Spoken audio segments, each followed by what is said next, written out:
You guys ready?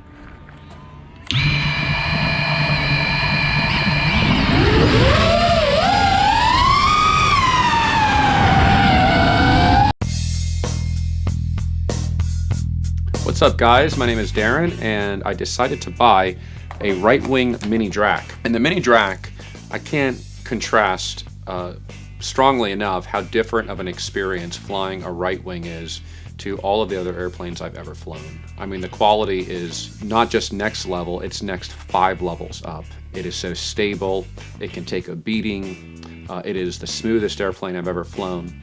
And recently I decided to try Chris's extended wing set, and I have so deeply enjoyed this airplane that I thought I would make a review since I couldn't find one when I was considering the extended wings.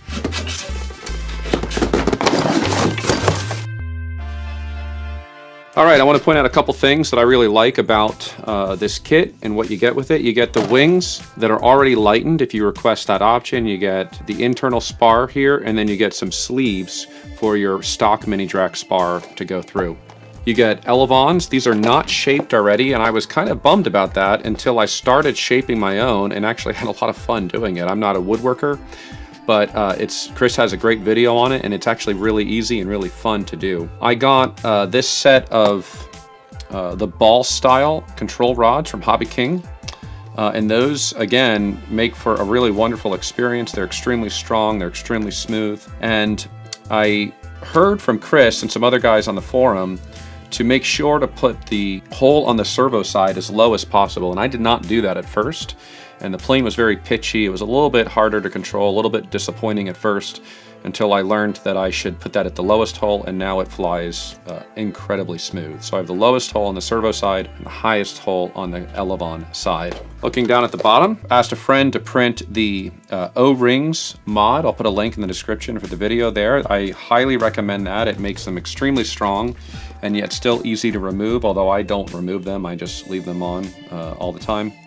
I also got Chris's very, very durable, I don't know what the thickness of it is, but laminate from Ritewing for these wings. And I think it's especially important on a lightened wing because you actually don't have foam surface that you're going over on the better part of the wing. So you want to make sure to get the right laminate. You do want to make sure to follow Chris's instructions. Use 3M90 before you paint.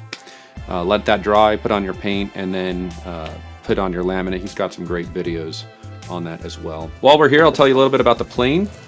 I got the secret sauce motor from Ritewing, just a 1700 kV motor. I got a multi-rotor 70 amp speed control from DYS, which was 21 bucks and performs great. I have the Maytech 405 wing running Artiplane. I've had some bad experiences with flight controllers, so I put in this Slave RX device from Hobby King, which allows me to switch between the flight controller controlling the servos and my Crossfire diversity receiver controlling the servos. So I've got a bunch of servo cables routed out from the Crossfire directly into this, and I can switch, and if the flight controller were to reboot, say, I can take manual control, and that gives me a little bit more peace of mind. So how does this compare to the stock mini Drak? Well, it's bigger, it's slower, it's more efficient, particularly at slower speeds. It's got a slower stall speed, so you can come in for more gentle landings. It's easier to launch. Don't yet know how it handles high winds. I've put my mini Drak up in 30+ mile-an-hour winds, and you can't even tell it's windy at altitude once you're up that high. A couple things I really like about this plane. The first is that it is extremely easy to launch. So when I first got my first mini Drak, I had the CG messed up on it. It was not so easy to launch. I did eventually figure it out, and now I can launch it without issue every time.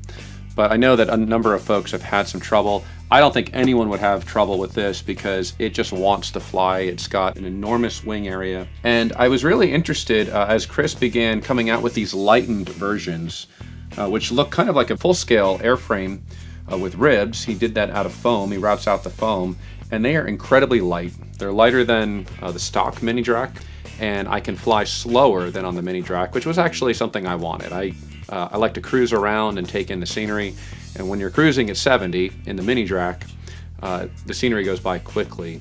So this plane allows you to cruise at about 4 amps, or even as low as 3 on 5S, and yet have an extremely smooth experience, but yet extremely responsive. And I feel like if you want a larger plane, one of my good friends flies a Skyhunter, and that's 1800 millimeter wingspan. If you want a larger plane, but you still want something that performs like a mini Drak, the extended wing has been that for me. I think that if you start off building foam board planes and you enjoy that, I recommend, if you're gonna get into FPV and you're gonna start putting some serious investment into your airplane, that you consider the Ritewing portfolio. I wish that I had done so sooner. I spent a lot of money on foam board airplanes that crashed for various reasons. I wish that I had learned about Ritewing sooner. It is an incredible experience. I will never go back to Banggood or a foam board. And I hope that this is helpful to you.